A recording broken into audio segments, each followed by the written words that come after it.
Прывітанне ўсім слухачам і гледачам Еўрарадыё. Мы ў жывым эфіры. Пятніца, блізка да апоўдня, а значыць, у нашай студыі блогер і палітык Александр Кнырович. Прывітанне, Александр. Дзень добры, Павел, дзень добры, паважаныя гледачы. Ну, урэшце мы ў гэтай утульнай студыі, Павел насупраць мяне. Да, значит, все на своих местах, есть контакт. Можна в вочы паглядзець і гэтак далей. Сябры, пакуль вы збіраецеся, нагадаю пра канцэпцыю нашых вось гэтых эфіраў. У чацвер у Александра на яго ўласным YouTube-канале, які называецца Кнырович, выходзіць відэа, у якім ён аглядае адну нейкую вось праблему, з'яву, часцей эканамічную. У гэты чацвер гэта была сітуацыя з магчымым закрыццём беларуска-польскай мяжы, перамовы ў Кітаі, на якіх хутчэй за ўсё, уявіце сабе, да, закрыццё беларуска-польскай мяжы абмяркоўвалася, і відэа стала даволі папулярным. А вось тут мы сёння ў студыі Еўрарадыё можам, як цукерачку, разгарнуць, абмеркаваць вашыя меркаванні, паслухаць на гэты конт. Так што не саромцеся, калі ласка, ставце лайкі гэтаму відэа, пішыце ў каментары, што вы думаеце. Таксама, безумоўна, абмяркуем іншыя надзённыя тэмы. Ну, Александр, давайте пра мяжу. Давайте. Я так разумею, што папулярнасць відэа не ў апошнюю чаргу выклікана менавіта тым, што ўсе баяцца, што Беларусь застанецца ўвогуле вось з заслонай на захадзе, да? То бок, што Польша спыніць увесь рух і грузавы, і пасажырскі, і мы такія, а як, а куды, а што? Ну так. І наколькі гэта, на вашу думку, верагодна, ў прынцыпе? Слухайте, ну, як заўжды, відэо мы сымаем трохі раней, чым яно выходзіць. У нас няма магчымасці здымаць так дзень у дзень, таму, ну, шчыра кажучы, яно было снята некалькі дзён таму, але трапіла ў нерв. Чаму? Таму што мы там разважаем наконт заявы міністра замежных спраў Польшы Радослава Сікорскага аб тым, што Польша разлічвае тое, што будзе з эканамічнага погляду, калі будзе цалкам зачынена граніца. І тады Радослав Сікорскі казаў і пра спыненне руху цягнікоў, і пра спыненне пасажырскага руху, пра ўсё. І мы разважаем аб гэтым, чым гэта выклікана. Мы разумеем, чым гэта выклікана. Гэта не тое, што Польша не любіць беларусаў і не жадае з імі гандляваць. Не. Гэта выклікана забойствам памежніка польскага на мяжы. І сітуацыя, калі дакладна вядома, хто гэта быў. Таму што ёсць відэо, як гэта адбывалася.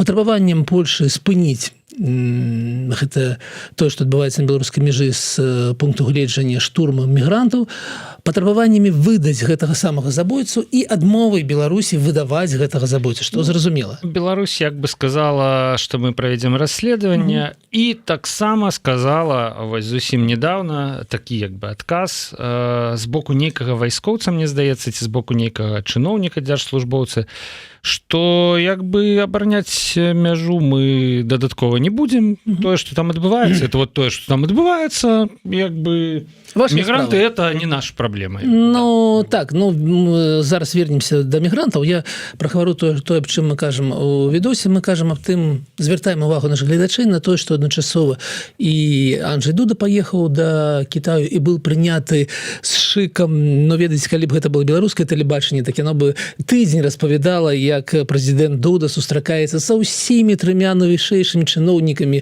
ў Польшы, як перад ім рассцілаюць, прабачце, у Кітаі чырвоную гэтую дыван, як распавядаюць пра іх гандлёвыя сувязі, якія амаль у 10 разоў большыя, чым з Беларусі, ўсё такое. Але ж мы звяртаем увагу аб тым, што есть у польскіх СМІ есть такія радкі, што Дуда абмяркоўвае Сі Цзіньпінем становішча на беларускай мяжы.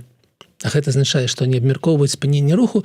Ну і па-другое, то, што адначасова выйшла навіна аб тым, што Кітай інвестуе ў пабудаванне новых чыгуначных маршрутаў без России, без Беларусі, што Кітай будзе...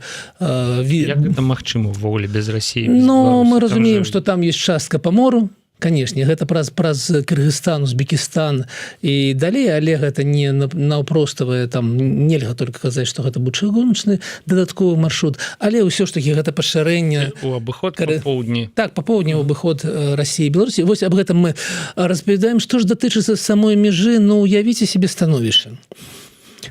Удоўж беларускай мяжы па лесе бродзяць мігранты, якіх не кантралююць беларускія спецслужбы. Ну, это яны так кажуць. Давайте будем давяраць. В гэтым паверым, да? Гэта што азначае? Гэта азначае, калі з іншага боку, з захаду прыйдуць войскі НАТО ў гэтае самае месца, то іх ніхто не будзе сустракаць. Бо калі верыць гэтым чыноўнікам, там же нікога няма. Ні памежнікаў, ні ментоў, ні КГБшнікаў. То есть прыходзь, адштурхні трохі мігрантаў, адыдзіцеся трохі ў старонку і ідзі да Ліды, да, ну не ведаю, да каго. Это плот, пруты плота расціснуць домкратам. Слухайце, ну беларускія госмі кажуць, што плот гэта не перашкода. Гэта не перашкода даже нават для мігрантаў, ну што казаць пра войскі. Узброены да зубоў натаўскай ваеншчыны. Таму я бы тут вельмі сітуацыя дзіўнавата выглядае. Ну адчынена мяжа, вось такая. Таму на гэты конт відэа тое, што мы там не закраналі, тое, што новае, гэта, канешне, новы санкцыйны пакет, які ўраўняў жыхароў Беларусі да расейцаў, і у меня тут вялізнае пытанне, ведаеце, да таго чалавека, які займаецца з беларускага боку, з боку беларускай дэмакратычнай супольнасці пытаннямі санкцыяў, ну мы ведаем прозвішча гэтага чалавека. Як так адбываецца, што зараз у выніку гэтых намаганняў беларусы прыравнены да расейцаў і былі перашкоды з тым самым афармленнем такс-фры і прапісана на там больш на 20 сторонак 200, некалькі сотен пазіцый, якія ўжо нельга возіць з еўразвяза ў Беларусь, і там і тэлевізары, і туалетная папера, і шмат чаго іншага. Да там усё, ну там усё. Да самага увогуле прымітыўнага і маленька. Но гэта адна частка, якая распаўсюджваецца на звычайных беларусаў. І гэта вельмі дрэнна. Ёсць другая частка ў гэтым санкцыйным пакеце. Ёсць забарона па прынцыпу паспарта, тая самая, аб чым мы гаварылі год таму, і тое пытанне, якое я прапанаваў вырашыць праз Коордынацыйную раду, але яно не было вырашана праз Коордынацыйную раду, забарона на рэгістрацыю беларусамі транспартных кампаній у Еўрапейскім звязе. Яна ўведзена 26 чэрвеня. Свеженькая, да? Так, гэта свеженькая. І таксама ўведзена забарона, но яна не вельмі істотная, але ўсё ж таки гэта зноў такая, ведаеце, стаўленне да беларусаў па прынцыпу пашпарту. Забарона аказваць некаторыя паслугі, там архітэктурныя, IT-паслугі, аўдытарскія паслугі з боку краін захада да беларусаў. Яна не вельмі істотная, але ўсё ж таки гэта зноў, ведаеце, санкцыі у тым ліку на прадпрыемствы, якія не падтрымліваюць рэжым, якія з'яўляюцца прыватнымі прадпрыемствамі, але вось ім забараняюць как бы аказваць паслугі. І у нас адбываецца, ведаеце што? Ну давайте будем казаць шчыра. Усе намаганні дэмакратычнага руху неяк размежаваць беларусаў і расейцаў, а таксама размежаваць беларусаў і рэжым, яны вось на мінулым тыдні, ну можна казаць, што ўсё. Можна казаць, што мы, ну гэта параза. І двайная параза ў тым ліку, у тым, што 26 чэрвеня спадар Павел Латушка сустракаецца з еўрапейскім самым галоўным чыноўнікам, які сыходзіць, кажуць пра немагчымасць увядзення санкцыяў па прынцыпу вось пашпарта, і ў гэты ж дзень яны уводзяцца. Таму у меня вялікае пытанне да тых, хто займаецца санкцыямі, як гэта так адбываецца? Дызайніць гэты працэс, сустракаецца з чыноўнікамі еўрапейскімі, польскімі і гэтак далей. Ну, слухайце, ну санкцыі такая тэма балючая рэальна, але я так разумею, што ідэя вельмі простая. Калі ты айцішнік і застаешся ў Беларусі, не, з табой мы спраў мець не хочам. Калі ты беларускі айцішнік і выехаў за мяжу, ну, калі ласка, окей, круцімся, шукаем замовы там і гэтак далей. разумею, транспартнымі кампаніямі іншая сітуацыя. Конечно. А што будзе з тымі, якія ўжо зарэгістраваныя? Ну, не ведаю, наколькі мне вядома, на мінулым тыдні пачалі ўжо рассылаць гэтыя там анкеты да тых, гэта ж все відавочна з гэтых КРС у Польшы. І пачалі рассылаць анкеты, каб зразумець, з кім уже можна працаваць, з кім нельга працаваць. І зразумела, там прапісана, што калі у вас ВНЖ, вы можете мець гэтую кампанію, нічога дрэннага, але ведаеце, якая будзе хваля стаўлення цалкам да беларусаў. Таму што ну зразумела, у дакуменце прапісана там адное, другое, трэцяе. Але няма такого стаўлення да, не ведаю, да французаў. Давайте праверым, якія французы валодаюць кампаніямі ў Польшы. І нікаму ў галаву не прыйдзе гэта рабіць. А от беларусам магчыма. Таму і ўсё ж такі мы можам зразумець, як это выглядае з боку Евразвяза. Мы можем это неяк зразумець. Але калі мы кажам, ведаеце, на выбары ў Коордынацыйную раду, ведь усе спісы шлі з пунктам аб тым, што мы патрабуем праводзіць мяжу паміж беларусамі і рэжымам, паміж беларусамі і расейцамі. І вось зараз адбываецца то, што ніякай мяжы няма. Гэта вялікая параза.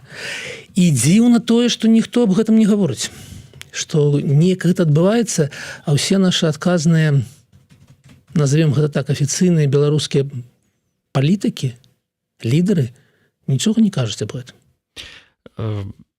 Вось заўвага з чата. Але забарона адкрываць лагістычныя цэнтры і транспартныя кампаніі таксама ўплывае на магчымасць рэжыма абыходзіць санкцыі. І гэта відавочна. Глядзіце. Разумееце, Александр, давайте катэгарычна ў дачыненні да сваіх калег, да, па Коордынацыйнай радзе. Давайте себе уявім, я разумею, давайте, паважаны гледачы. Калі выдаляеш... Уявім себе, што я злодзей. Уявім себе, што я злодзей, і я жадаю абысці санкцыі. У меня ёсць гэтая забарона. Што я павінен зрабіць? Я павінен знайсці паляка, якога зусім няма грошай, заплаціць ему $1000 у месяц, каб ён зарэгістраваў на себя гэтую кампанію, і я буду працаваць. Нічога мне гэта не перашкодзіць абыходзіць санкцыі. Але хваля адносін да беларусаў будзе вельмі адмоўная. Таму я разумею, калі кажуць, давайте не, гэта забарона, каб злодзей абыдзе. Не абыдзе нармальны чалавек, плюне, кажа, што ж вы робіце, і пойдзе на ўсход. Вось гэтым справа. Так разважаць таксама, мне здаецца, агульна. Нейкія злодзеі не абыдуць, нейкіх злодзеяў выкрыюць. Няма механізма, які бы забараняў. Ты ўводзіш санкцыі, злодзеі іх пачынаюць абыходзіць, ты ўводзіш наступныя, злодзеі іх пачынаюць абыходзіць. Што гэта за санкцыі, якія не адрозніваюць злодзей ці нармальны прадпрымальнік? Цяжка ўводзіць санкцыі, каб яны неяк кропкава ударалі. А чаму? Не ведаю, чаму. Я не дызайню санкцыі, але я ўяўляю сабе... Вось была ў нас спрэчка паміж мною, Кабанавым і праз Кабанова з Белполам, якія казалі, давайте рабіць верыфікацыю. Вось прайшоў больш за год.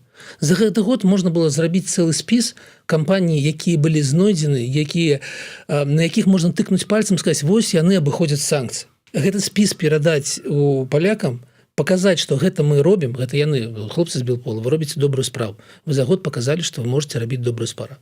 Я не адмаўляю вам у выніках. Так вось, можна было ўжо зрабіць гэтую справу і працаваць наўпрост з польскімі ўладамі, каб гэта працавала не як агульны падыход да беларусаў, а як шчыльны, як такі. Так вы ж кажаце, што яны знойдуць паляка, дадуць яму 1000 злотых. Але шукаць будуць асобна канкрэтных людзей, а не цалкам забараняць беларусам працаваць у лагістычнай сферы. Розніцы там, мне здаецца, ніякай. Ладно, мы ўжо сканцэнтраваліся так на гэтай галіне лагістычнай, але я разумею, што гэта нейкі пункт. Слухайце, што добрага, давайте так, бог з німі з галіной лагістычнай. Што добрага ў тым, што нармальны звычайны беларус не можа правесці там правільную машыну. Вось у гэтым што добра. Складана мне сказаць, складана ацэніць гэтыя санкцыі. Я лічу, што нічога добрага, але ўжо ёсць эфект, чарга знікла. Или што? Чарга на выезд в Польшу з Беларусі. Зараз там 2 машыны, 3 машыны стаіць. То бок людзі, якія раней мусілі заехаць у зону чакання і правесці там 15 гадзінаў, яшчэ там тыдзень-два таму, Цяпер яны просто ў гэтай зоне чакання не затрымліваюцца і адразу ідуць да шлагбаума. Паважаны гледачы. Уявіце сабе, яшчэ ёсць чарга з іншага боку. То бок тыя, хто заехаў у Польшу, яны яшчэ вяртаюцца, як бы, да? І для мяне гэта, я вельмі здзівіўся. То бок вся гэтая чарга, гэта была эканамічная чарга, гэта былі людзі, якія едуць, каб нешта набыць у Польшы і вярнуцца ў Беларусь. Стала немагчыма набыць, аформіць гэтыя ваты, вярнуцца з гэтым у Беларусь, людзі все перасталі ездзіць, чарга растварылася. Я недооцэньваў. У меня ёсць две заўвагі ў гэты момант. Па-першае, паважаны гледачы, ці падтрымліваеце, напішыце зараз у чаце, ці падтрымліваеце вы вось гэта здзіўленне Паўла ў гэты момант. Бок я, можа, наіўны чалавек, да? Я думал, там эти в аэропорт едуць адпачываць. Так, слухайце, па-другое, паважаны мой у гэты момант сябра Павел. А давайте вспомнім, нагадаем, як была гэтая сітуацыя, калі я сказаў, што мне не шкада беларусаў, якія стаяць на мяжы. Колькі было да мяне зваротаў, што гэта бедныя нейкія блізкія тых людзей, якія не могуць паехаць в Беларусь, і вось у іх астатні момант, калі я могуць прыехаць, а ты такі благі дрэнна Кныровіч. Тут у вас, на жаль, саскочыць не атрымаецца, таму што 20 аўтобусаў такі стаяць пакуль што на мяжы. Вось бедныя сваякі з'ехаўшых, яны все у аўтобусах, я так разумею. Але з легкавымі вот такой вось паварот. Парадокс. Цікавы, да, вот адбыўся. Вось, так што, але часткова, я думаю, што з вас абвінавачванне гэта безумоўна знятае, прынамсі за аўтамабільную чаргу, якая таксама была вельмі доўгай. Ну, ведаеце, мои блізкія таксама вярталіся зараз у Беларусі, адстаялі ў чарге, толькі ў чарге больш за 20 гадзін. Ну і што гэта для людзей сталага веку, мы ўсе разумеем. Стаяць хто...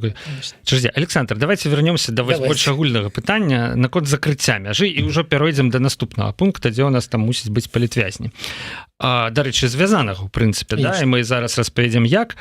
Так што, Дуда прыгразіў Сі, хутчэй за ўсё, да, што ён, калі сітуацыя не зменіцца на беларуска-польскай мяжы, што ён рубане грузавую там чыгуначную і апошні пераезд для фур. Ну, выглядае гэта менавіта. Выглядае так, таму што, ў прынцыпе, рэакцыя Китая была, да, і я недзе чытаў, што звычайна Кітай вельмі стрымана рэагуе, так. А тут, это, мне здаецца, Валер Карбалевич крычаў, што там, што перайшоў на крык Кітай, да, то бок тая рэакцыя, яна для Китая была нетыповая. І мы бачым, што мігранты, якіх быццам бы ніхто не кантралюе, самі сабой яны там перамясціліся ўсе ў бок беларуска-латвійскай мяжы, вот, нейкім цудоўным дзіўным чынам. Нема буйнога гэтага таварнага потока, там няма яго, але ёсць толькі вось... Леса ёсць і памежнікі. І плюс вось важнае, што вы згадалі перад стрымам, але я вот толькі што пра гэта падумаў і толькі што пра гэта забыўся. Гутэрыш.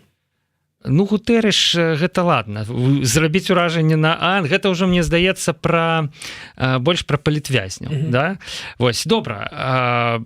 Ці спрацуе гэта вось тая рэакцыя, вось пра што вы казалі, пра тое, што ў беларускіх медыях рэжым візіту Дуды не было увогуле там ніякай увагі нададзена, да? І заявам Китая наконт того, что там крызіс нейкі на беларуска-польскай мяжы таксама. Мне здаецца, што это паказальна. Конечно. Што якраз такі заўважылі, вымушаныя рэагаваць і гэтак далей. Ну і тады, калі беларускія ўлады зачасаліся і прадпрымаюць нешта пад кітайскім ціскам, да? Гэта значыць, што ўсё ж такі хутчэй за ўсё гэты грузавы рух ён захаваецца. Ну, ён павінен захавацца, таму што ў гэтым, канешне, заінтарэсаваны ў першую чаргу Кітай.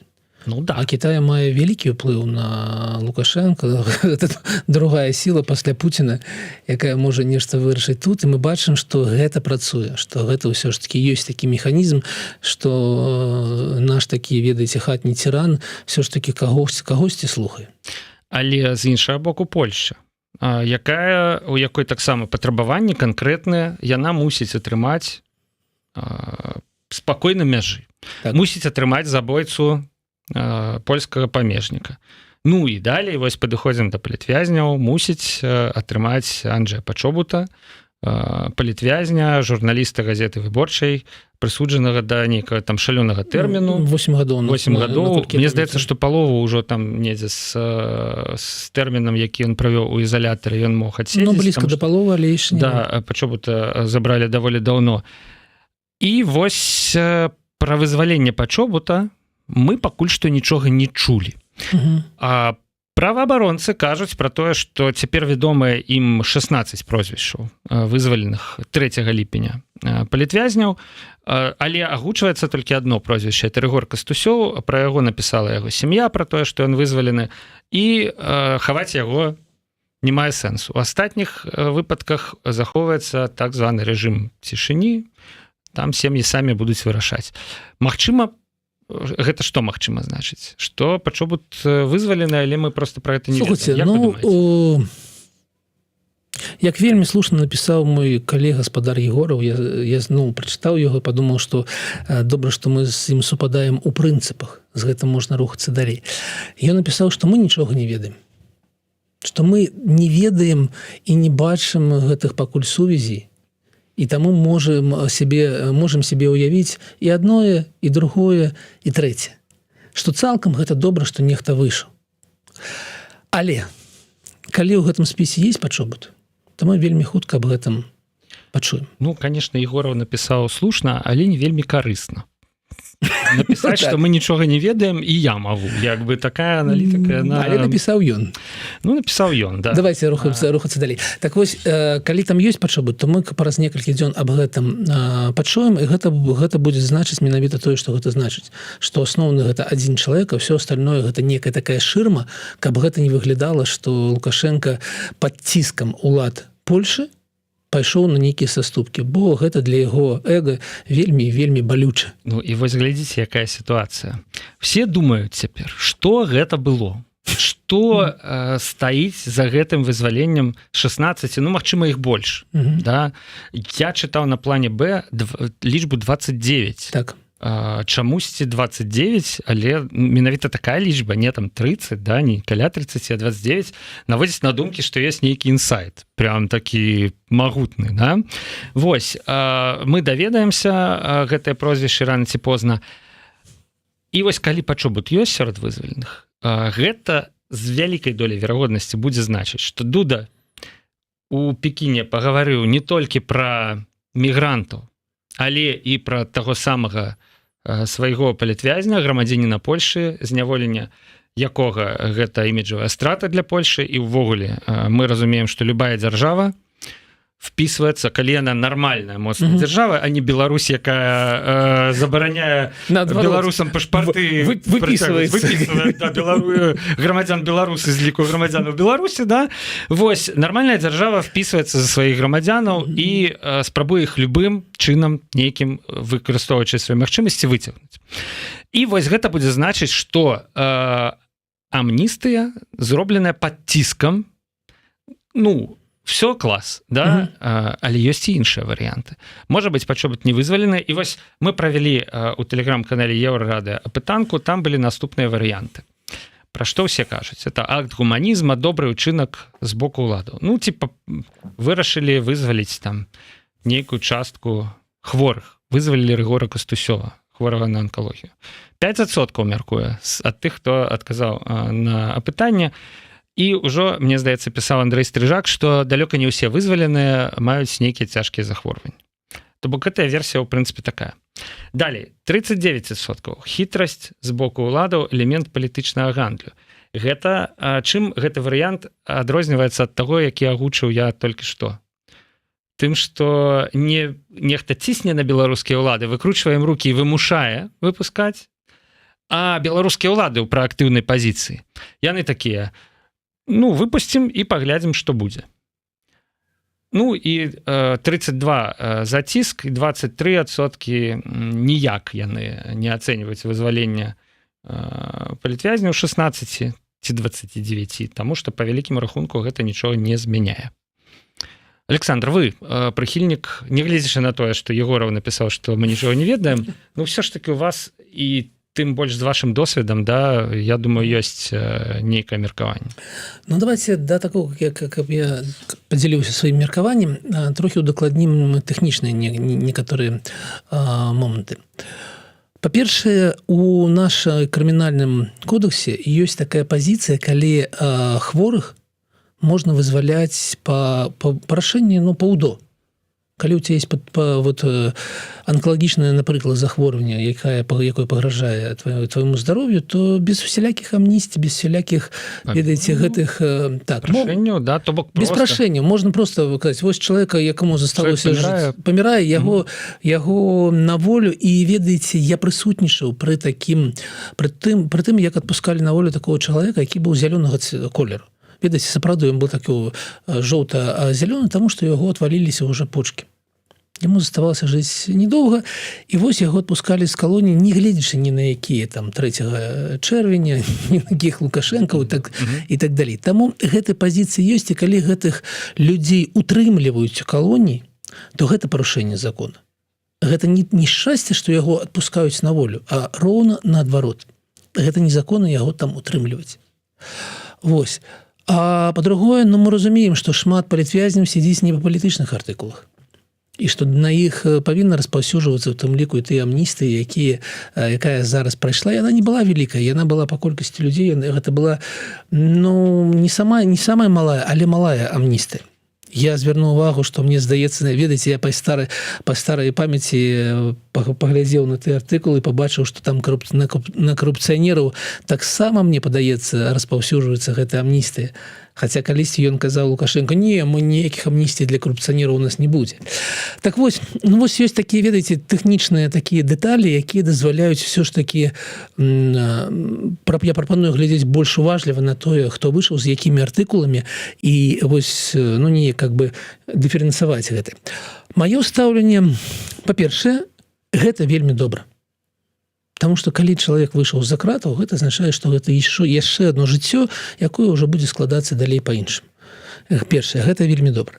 Другое, як казаў нехта, Лукашенко гэта палітычная жывёла, таму пра ніякі гуманізм справа не ідзе навогуле. Ён нічога не делае, таму што у него ёсць нейкі гуманізм. Ён робіць калі на яго ціснуць, і мы бачылі раней, як адбываліся некаторыя рэчы, напрыклад, як адкручваўся назад гэты там закон аб тунеядцах. Пад ціскам грамадства. Ён пайшоў на тое, што не, ўсё ж такі не будуць гэтых падаткаў калісьці і так далей. Ці калі на яго ціснуць, ці калі ён сам вырашыў пачаць гандаль, але мне здаецца, што палітвязні гэта трохі не тая справа. Гэта трохі для яго гэта настолькі балючая тэма, тыя людзі, якія пакусіліся на самае святое, што ёсць у чалавека, на яго асабістую ўладу ў Беларусі, гэта не тая тэма, з якой ён будзе там гандляваць па асабістаму выбару. Таму ўсё ж такі мая версія, у тых умовах, калі мы нічога не ведаем, мая ўсё ж такі версія, гэта ціск, гэта вельмі ціск, які маюць нейкія вынікі. Ну і таксама трэба ж памятаць яшчэ пра тое, што у нас хутка выбары. Ну, як бы выбары Лукашэнкі, і у нас ужо раней адбывалася, калі перад выбарамі былі нейкія такія адлігі, але зараз не тыя ўмовы, каб гуляцца ў адлігі, мне здаецца. І каб беларускае грамадства ацаніла тое, што нешта адбываецца добра з палітвязнямі, трэба адпусціць не 29 чалавек. Ну, трэба, па-першае, распавесці, што адбываецца з тымі людзьмі, пра якіх мы нічога не ведаем, са Статкевічам, з Бабарыкай, з Калеснікавай. Напэўна, гэта першае. Ну, глядзіце, адлігі то і няма у варыянтах нават, які мы прапанавалі. Але ўсё ж такі вось Александр, як былы вязень, да? Акт гуманізма. Ну, мне здаецца, з маім вельмі сціплым досведам знаходжання за кратамі, што нават там 2 тыдні, калі чалавеку скасцілі, да? Ён вот выйшаў на 2 тыдні раней, то гэта для яго вельмі шмат значыць. А некаторыя, там вот па аналітыкі Стрыжака, то некаторыя мусілі і так выйсці цягам месяца, траціна, яшчэ некалькі мусілі выйсці цягам года, ну і там некалькі чалавек з доўгімі тэрмінамі. Павел, адчуванне, калі ты знаходзішся там уже некаторы час, яны іншыя. І калі тебе засталося там год-паўтара, то плюс-мінус месяц ні на што ўжо не ўплывае. Ты уже настолькі там прызвычаіўся, што тебе гэтыя тыдні ідуць адзін за адным. Таму гэта на эмоцыі працуе па-іншаму, калі ты там ужо некалькі гадоў. Але калі табе засталося 2 тыдні, напрыклад, і цябе выпускаюць цяпер, ці калі табе засталося 6 месяцаў і цябе выпускаюць цяпер. Вялікая розніца. Ну, але і там чалавек атрымлівае палёгку. Атрымлівае палёгку, але падкрэслю, эмацыйна выйсці на 2 нядзелі раней гэта нічога. То бок гэта той выпадак, калі мы зноў пераацэньваем, так. Вось знаходзячыся на волі. Да, гэта той выпадак, калі людзі з-за кратаў выходзяць і кажуць, што мы за іх хваляваліся больш, чым яны там, седзячы за сябе, там хваляваліся і турбаваліся. Окей. Гэта, мне здаецца, важна разумець, калі мы аналізуем гэтую тэму. Да? То бок доўгія тэрміны, калі чалавек ужо прызвычаіўся, вайшоў у нейкую каляіну і сядзіць, то для яго гэта... Так, ведаеце, калі ў цябе застаўся ўжо 1 год, там, з 5, 6, з 8, то калі ўжо, ведаеце, люты, то для цябе і чэрвень гэта заўтра, і лістапад гэта заўтра. Гэта ўжо не так уплывае на адчуванне чалавека. І гэта добра, таму што гэта здаровая псіхіка азначае. Окей, гэта важна было прагаварыць. Я думаю, што важна для ўсіх. Далей у мяне пытанне такое да вас, Александр. Калі мы вырашаем, што гэта нейкі хітры крок з боку Лукашэнкі, то чаго ён хоча і што будзе, калі ён гэтага не дачакаецца. Ну, глядзіце, першая рэакцыя ўжо вядомая. І Еўрасаюз, і ЗША прывіталі, заўважылі, як бы былі выпушчаныя заявы, але як бы не болей. І у абедзвюх заявах ёсць радкі пра тое, што трэба неадкладна вызваліць усіх палітвязняў. Гэта значыць, што ў прынцыпе Лукашенко хутчэй за ўсё не атрымае нічога. Як бы сімвалічны жэст зроблены, але ну окей, давай далей. Ну давайте будзем больш дакладнымі. Вось у нас зараз вводзіліся тыя санкцыі, пра якія мы казалі ў самым пачатку. Але некаторыя санкцыі не былі ж уведзены.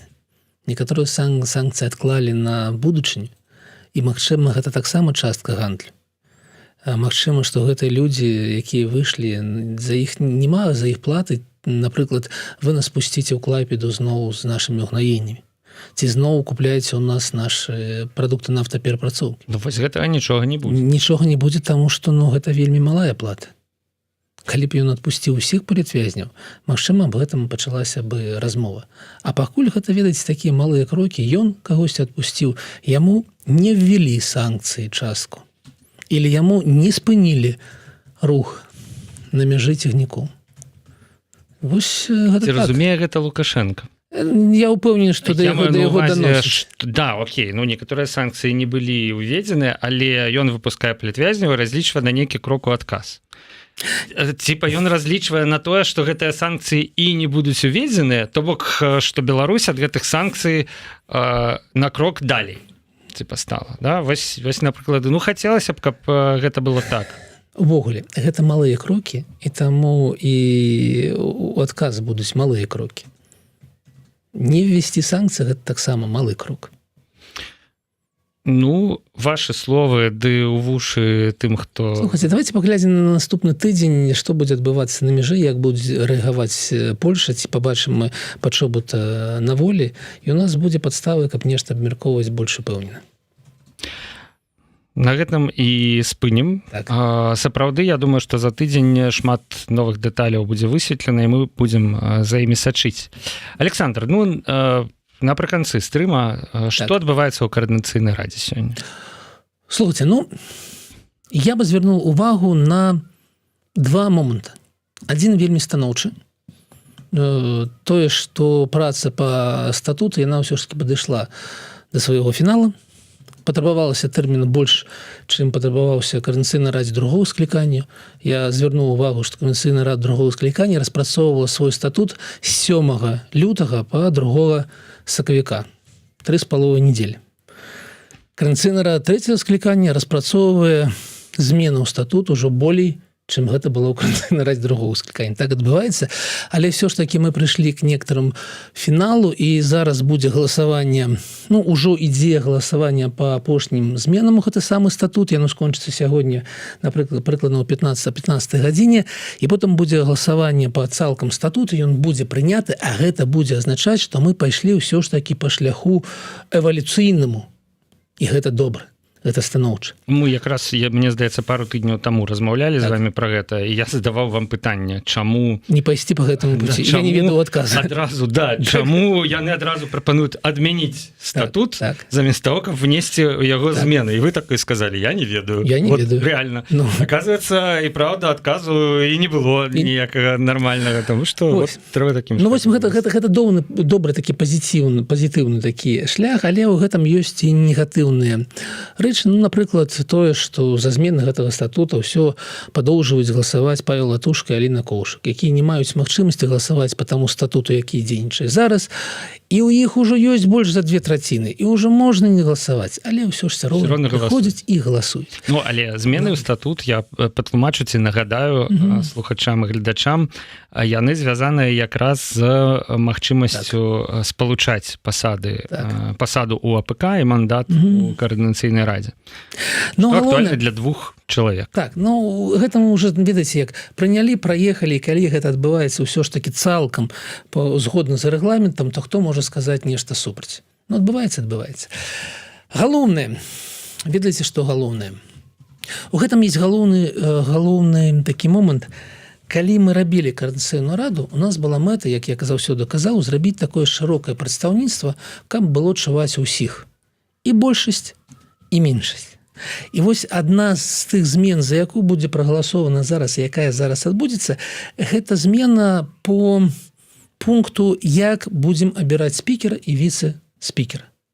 І раней гэта было некае рэйтынгавае галасаванне, а зараз гэта будзе кожны раз асобнае галасаванне простай большасцю. Прыклад для гледачэй і для вас. Уявім себе, што у вас ёсць 80 дэлегатаў Координацыйнай рады. 78. Таму што сябры АПК не змогуць балатавацца на спікераў і віцэ-спікераў. Разумею. Ладно. Давайте, добра, 78. І у вас ёсць большасць 50 і меншасць 28. Падобная сітуацыя? Плюс-мінус падобна. Так? У вас ёсць варыянт номер 1. Вы маеце рацыю, што галасаваць-то будуць і все 80. Я зразумеў, пра што. Лічым па-вашаму, 50/28. Калі вы галасуеце асобна простай большасцю за спікера і віцэ-спікера, гэта азначае, што і спікер, і віцэ-спікер, гэта кожны раз асобнае галасаванне, будуць прадстаўляць большасць. Калі у вас одно галасаванне, то бок прасоўваецца адразу ў спіс некалькі фамілій, і вы адразу галасуеце той, хто заняў першае месца, спікер, той, хто заняў другое месца, это віцэ-спікер, то калі апазіцыя працуе разам, гэта будзе азначаць, што у вас фактычна віцэ-спікер будзе ад апазіцыі. А гэта азначае, што ў кіруючых органах прадстаўлены ўсе.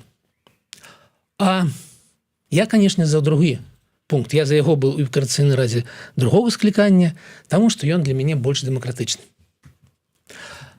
Так вось, як павінна быць? Калі мы жадаем зрабіць адзіную іерархічную структуру без уліка апазіцыі, то трэба рабіць кожны раз новае галасаванне. Прасоўваць сваіх спікера, віцэ-спікера, начальнікаў гэтых камісій і забыць пра тое, што ў нас ёсць траціна, якая не згодна. Калі мы жадаем зрабіць шырокі падмурок, то трэба рабіць все ж таки неяк па-іншаму. Александр, вы намякаеце на тое, што пры такой сістэме спікер і віцэ-спікер могуць прадстаўляць одну фракцыю, одну палітычную сілу. І спікер, і віцэ-спікер, і глава ўсіх камісій, і прыбіральшыца в офісе.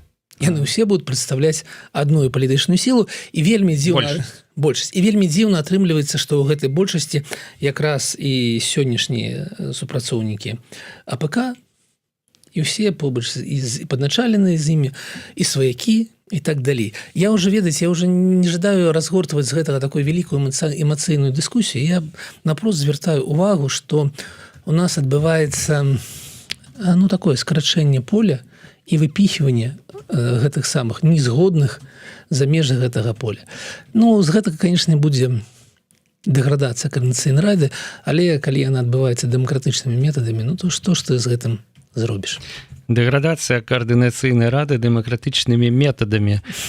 Слухайте, Александр, серыял ваш таксама цікава глядзець. Я скажу, і ўсё новыя і новыя сюжэтныя павароты. Слухайте, вось я, вот глядзіце, можа быць, ізноў гэта наша частка праграмы фінальная, да, пра Координацыйную раду, яна гучыць крыху так, сумна і па-бюракратычнаму, да, але, вот я ж не задумваўся рэальна пра тое, што ёсць такі вот нюанс у галасаванні, да, і калі у нас все адразу стаяць на адным і тым жа галасаванні, окей, там набірае умоўна Прокоп'еў, умоўна, да, 50 галасоў, а умоўна Турарбекова на другім месцы 30 галасоў, 28. Да, значыцца, і яны спікера, віцэ-спікер з розных фракцый. А калі мы па чарзе на спікера галасуем, 50 галасоў за Прокоп'ева. Далі віцэ-спікер ідзе там Кныровіч, умоўна, да? 50 галасоў за Кныровіча. Далі там... Прабіральшыцы. Далі.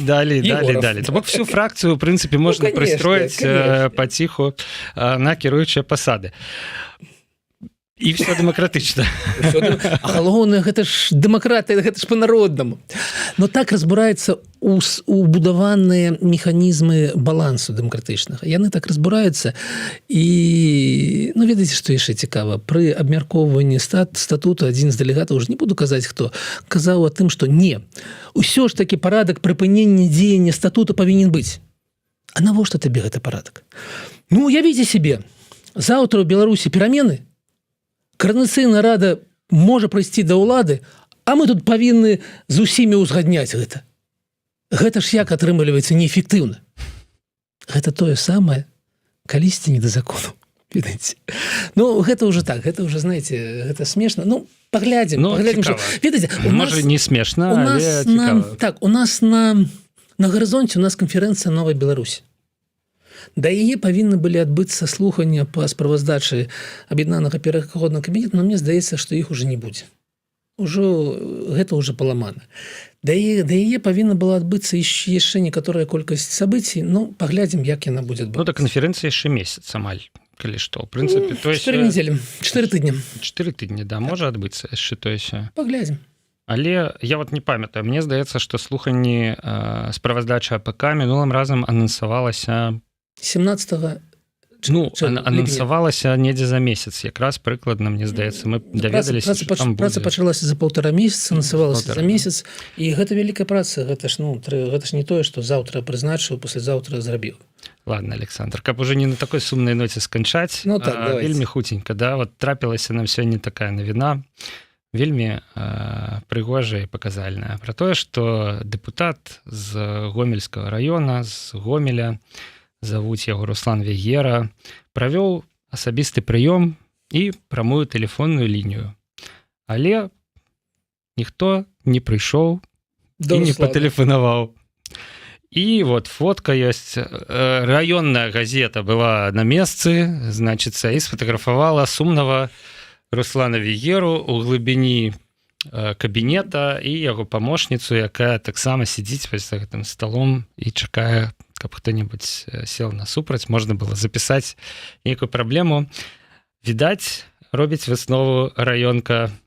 Добрая праца была праведзена да таго з насельніцтвам і праблем не засталося. А мне падаецца, ведаеце, гэта зноў вяртае веру ў беларусаў у мяне. Таму што калі я гляджу, як 3 чэрвеня там толпа там танчыць пад Дениса Майданова, у нас, как бы, ведаеце, канцэрт для Стэлы сканчвалі Денис Майданов і Пелагея. Вось такі у нас гэта, значит, ведаеце, як такі абласны расійскі горад, нешта такое нагадвае, так? Так вось, калі я гляджу на гэта ў тапу, у меня нейкія сумневы у адэкватнасці беларусаў. А калі я гляджу на гэта, то мне падаецца, што ў Гомельскай вобласці ўсё у людзей з мозгам нармальна, і они разумеюць, што гэты чалавек ніяк не ўплывае на іх жыццё, нічога не можа з гэтым зрабіць, і што яны яго не абіралі, што яны нічым не абавязаны, яны яму таксама нічым не абавязаны. І таму вось такая сумная карціна, але чалавек у меней працы.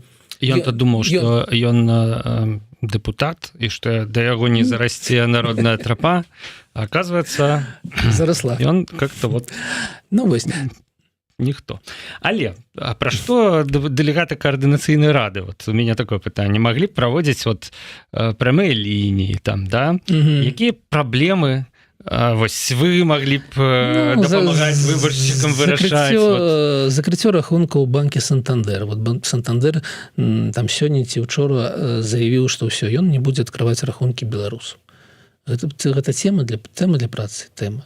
Тыя самыя санкцыйныя праблемы, але гэта вялікая тэма.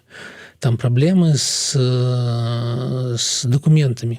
Таксама гэта вялікая праблема, і з гэтым магчыма было працаваць. І працаваць, ну, ведаеце, польскія ўлады не адмаўляюцца ад размовы з гэтай нагоды. Таму з гэтым усім магчыма было працаваць. Але пакуль мы мяняем статус, потым будзем абіраць спікера. Пачакаем. Хутчэй бы ўжо вы, атрымліваецца, пачалі працаваць, неяк уплываць. Каардынацыйная рада, як парламенtsкі там орган, давайте так скажем, протапарламент, нехта кажа, якая можа весці дыялог з еўрапейскімі парламентарамі, якая можа звяртацца па нейкіх важных для беларусаў пытаннях еўрапейскай палітыкі, сусветнай палітыкі. Давайте уже прымайце свой статут. Ведаеце, калі б гэта залежала ад мяне, я бы не меняў статут, уже месяц бы мы бы уже працавалі. Ну што ж, гэта, як кажуць у фільме, в адным такі шлях. Сябры, Александр Кнурович быў сёння ў стрыме Еўрарады, абмеркавалі некалькі вялікіх тэм, ад беларуска-польскай мяжы да вызвалення палітвязняў і нюансаў таго, як дэмакратыя працуе ў каардынацыйнай радзе. Дзякую вам вялікі, Александр, за тое, што прыйшлі. Заўжды цікава вас слухаць і, ну, спадзяюся, да сустрэчы праз тыдзень. Абавязкова дзякую, вялікі Павел, і дзякую, вялікі гледачы, што былі з намі. Сустрэнемся праз тыдзень. Будзе цікава. Да пабачэння.